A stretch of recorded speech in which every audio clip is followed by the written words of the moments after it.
qui se passe entre l'Ukraine et la Russie, c'est un conflit nord-nord. C'est un conflit est-ouest. Ça ne nous concerne pas. C'est un conflit de puissance. Mais ça nous concerne dans quel domaine? L'impact que nous subissons. Évidemment, là, sur ce point, je rejoins ce qu'a dit Mustapha Tossa, il y a eu ce qui s'est passé avec la Covid-19, où le Sud a été marginalisé.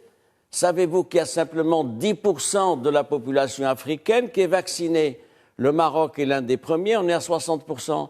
Vous vous souvenez des mesures qu'ils n'ont pas prises pour ce qui est des vaccins?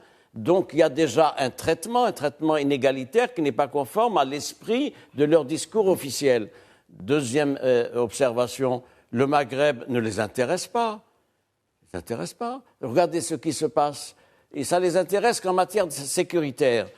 Regardez, il y a la politique de Bruxelles pour ce qui est du voisinage, mais elle marque le pas, il n'y a pas d'effet d'entraînement.